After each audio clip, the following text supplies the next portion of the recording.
जय माता दी।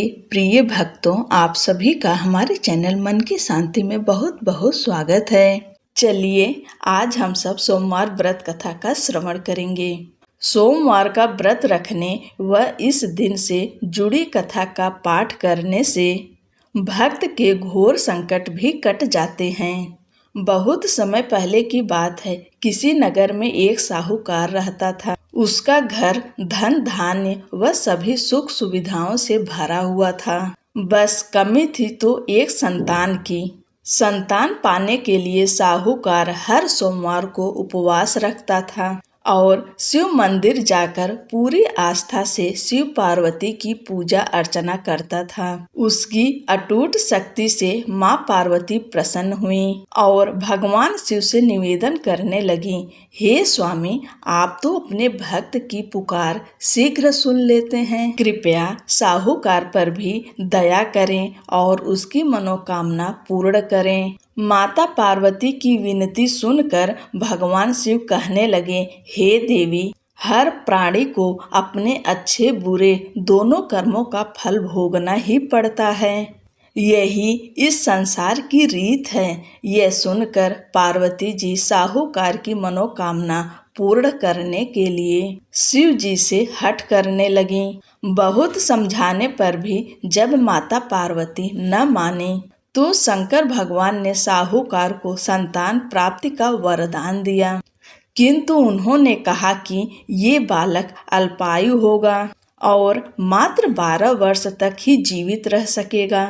उधर साहूकार भगवान शिव व माता पार्वती की बातें सुन चुका था, इसलिए उसे संतान प्राप्ति का वरदान पाने के बाद भी कोई प्रसन्नता न हुई, किंतु वो अब भी पहले की ही तरह पूरी श्रद्धा से भगवान भोले शंकर की आराधना करता रहा।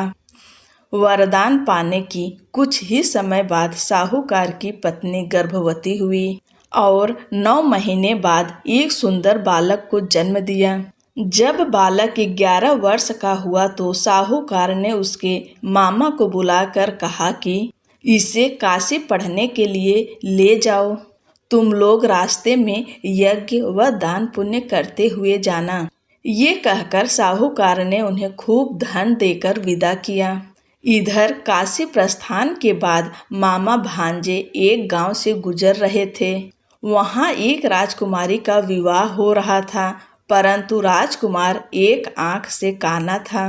तभी वर के पिता ने साहूकार के बेटे को देखा और उसके मामा से कहा, तुम अपना भांजा कुछ समय के लिए हमें दे दो। विवाह संपन्न हो जाए उसके बाद ले जाना। राजकुमार के पिता ने दोनों को खूब धन दिया और इस प्रकार साहूकार के बेटे के साथ राजकुमारी का विवाह संपन्न हो गया। साहूकार का पुत्र बड़े ही ईमानदार स्वभाव का था, इसलिए उसे जैसे ही अवसर मिला उसने राजकुमारी की चुन्नी पर लिखा कि तुम्हारा विवाह मेरे साथ हुआ है, किंतु जिस राजकुमार के साथ तुम्हें भेजा जाएगा वो एक आंख से काना है। जब राजकुमारी ने साहूकार की लिखी पढ़ी तो बोली, स्वामी, मैंने अग्नि को साक्षी मानकर आपके साथ 7 फेरे लिए हैं। अब मैं आपके अलावा किसी और को अपना पति स्वीकार नहीं करूंगी। पत्नी की बात सुनकर साहूकार के बेटे ने कहा, ऐसा मत कहो, मैं अल्प आयु हूँ। कुछ ही दिनों में 12 वर्ष की आयु होते ही मेरी मृत्यु निश्चित है। लेकिन पत्नी ने कहा, जो मेरे भाग्य में लिखा होगा वो मुझे स्वीकार है। राजकुमारी ने ये बात अपने माता पिता को बताई। इस पर राजा बहुत क्रोधित हुए और उन्होंने अपनी पुत्री को उस राजकुमार के साथ विदा किए बिना ही बारात वापस लौटा दी। उधर साहूकार का बेटा व उसके मामा काशी पहुँचे। वहां जाकर दोनों ने कई यज्ञ अनुष्ठान किए और साहूकार के बेटे ने विद्या ग्रहण करना शुरू किया। जिस दिन बालक 12 वर्ष का हुआ उस दिन भी मामा भांजे दोनों यज्ञ करने जा रहे थे, किंतु अचानक साहूकार के बेटे की तबीयत बिगड़ने लगी। उसने अपने मामा से कहा, मामा, मेरी तबीयत कुछ ठीक नहीं लग रही है। ये सुनकर मामा ने उसे अंदर जाकर आराम करने को कहा। बालक अंदर जाकर आराम करने लगा, किंतु आज ही के दिन उसकी मृत्यु निश्चित थी। अतः कुछ ही समय में उसके प्राण निकल गए। भांजे की मृत्यु होने पर मामा विलाप करने लगे। संयोगवश उसी समय भोलेनाथ व पार्वती जी उसी रास्ते से जा रहे थे। माता पार्वती ने शिव जी से कहा, हे स्वामी, ये करुण स्वर किस ओर से आ रहा है? मुझसे ये सहन नहीं हो रहा है।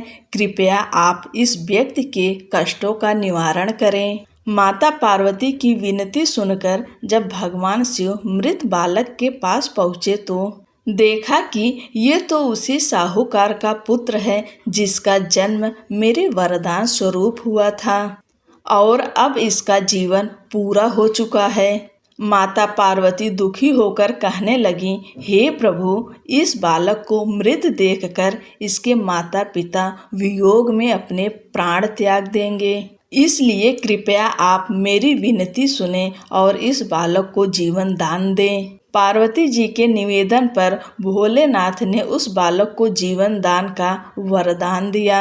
शंकर जी के आशीर्वाद स्वरूप बालक फिर से जीवित हो गया। उसने अपनी शिक्षा पूरी की और अपने मामा के साथ नगर लौट पड़ा। दोनों चलते चलते उस नगर में पहुँचे जहाँ राजकुमारी के साथ बालक का विवाह हुआ था। वहाँ पहुँचकर उन्होंने एक यज्ञ का आयोजन किया जिसमें उस नगर के राजा यानी राजकुमारी के पिता भी शामिल हुए। उन्होंने साहूकार के बेटे को देखते ही पहचान लिया और महल में ले जाकर उसका खूब आदर सत्कार किया। इसके बाद राजा ने अपनी पुत्री को बालक के साथ विदा कर दिया। इधर साहूकार पति पत्नी कई दिनों से भूखे प्यासे रहकर बेटे के वापस आने की राह देख रहे थे। उन्होंने निश्चय किया था कि यदि उनके बेटे की मृत्यु हो जाएगी तो वो भी प्राण त्याग देंगे। लेकिन उसी रात भगवान भोलेनाथ साहूकार के सपने में आए और कहा, हे साहूकार, मैंने तेरे सोमवार के व्रत करने और व्रत कथा सुनने से प्रसन्न होकर तेरे पुत्र को पुनः जीवन दान दे दिया है। बेटे के जीवित होने का समाचार पाकर दंपत्ति बहुत खुश हुए और भगवान भोलेनाथ माँ पार्वती को बारंबार प्रणाम किया। भगवान जैसे साहूकार की इच्छा पूरी की है वैसे ही कहानी कहने, सुनने व हुंकारा भरने वाले सभी की इच्छाएं पूरी करें। बोलो शंकर भगवान की जय, माता पार्वती की जय।